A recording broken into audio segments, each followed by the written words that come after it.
Before we get going, a quick content note. This episode talks directly about death and grief and how they're used in songwriting. If that's hard for you right now, that's totally valid. Take care, skip ahead, or check show notes for support resources. Okay, let's begin. If I Die Young.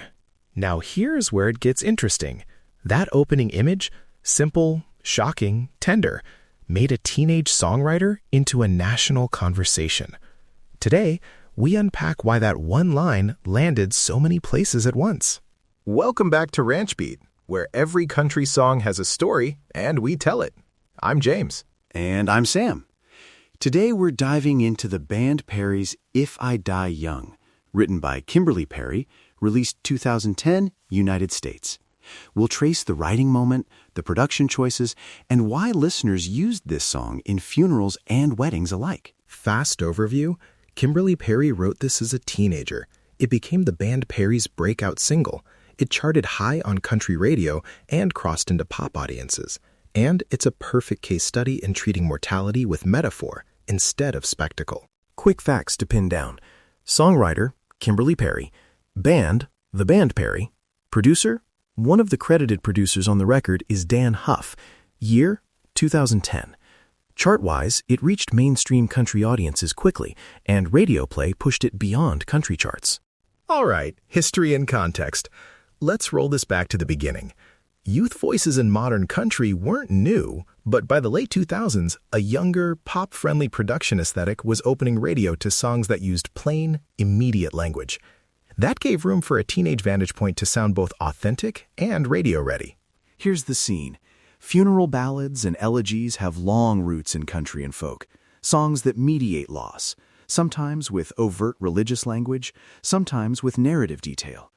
If I Die Young sits in that tradition, but chooses metaphor and hypothetical viewpoint, what if I die young, rather than a direct recounting of a death.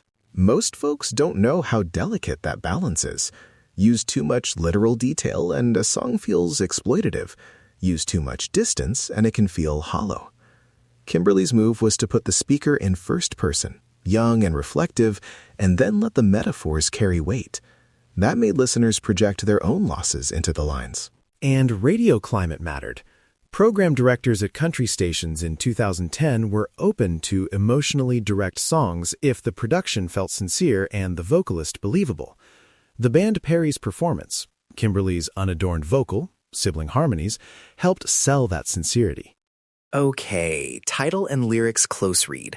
This is the meat. We'll look at the title line and three pivotal lines that shape the song's meaning.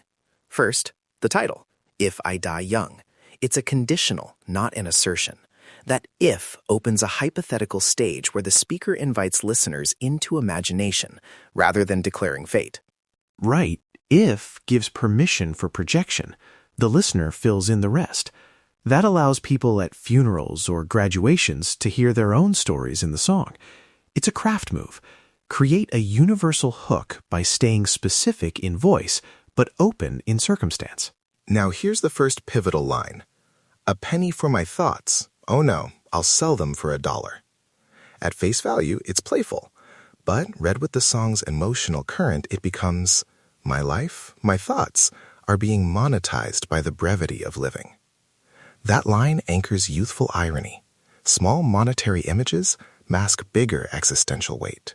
And the songwriting detail, using concrete everyday objects, penny and dollar, pulls listeners in. Concrete images make metaphor believable. Most songwriters underestimate how much specificity helps people emotionally project. Second pivotal line, the sharp knife of a short life. Oof. That phrasing, sharp knife, puts a tactile image in the listener's hands. It's risky because it's close to physical harm language, but it's framed as metaphor.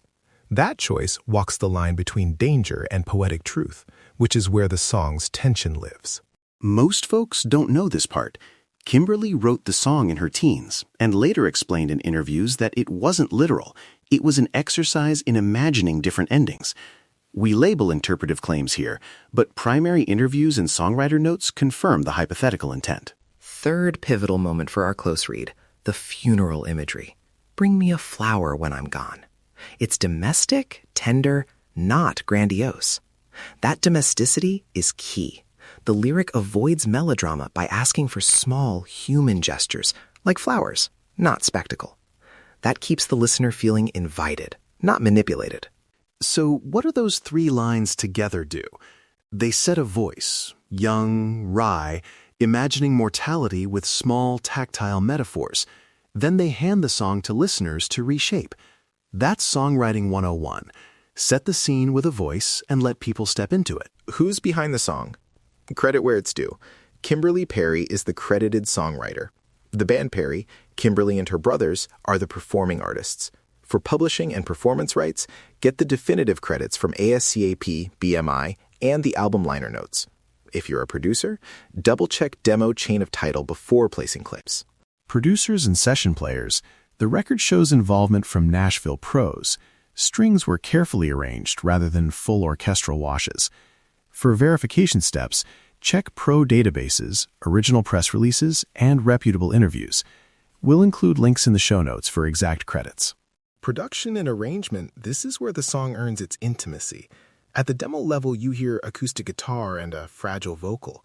In the studio, they layered cello and restrained string colors, kept percussion light, and stacked close harmonies that sit near the lead vocal instead of soaring above it. That proximity makes you feel like you're in the room with the singer. Here's a simple breakdown for producers listening. Start with a warm acoustic guitar. Add a low-registered bowed instrument, cello or low viol, to fill the frequency under the vocal. Keep drums on brushes or very soft sticks, and place harmonies close and dry in the mix. Avoid big reverb tails on main vocal. That keeps intent and personal delivery intact. And that vocal proximity, Kimberly's voice is intimate, sometimes breathy, often close-mic'd. Those choices let phrasing and small inflections carry meaning. That's why the penultimate line and the final refrain shift the emotional weight. The production is set up to make those tiny vocal choices huge. Drama and reception, fact-based stuff. Listeners adopted the song widely at memorials. Some radio programmers were cautious at first, and there were debates online about appropriateness. Importantly, much of the song's life came from audience appropriation. People used it to process grief, and the song gained a communal function beyond the band's intention. Here's a fun fact. The song's crossover success surprised some industry folks. Before this was a hit, it was just an idea, a demo with a fragile vocal.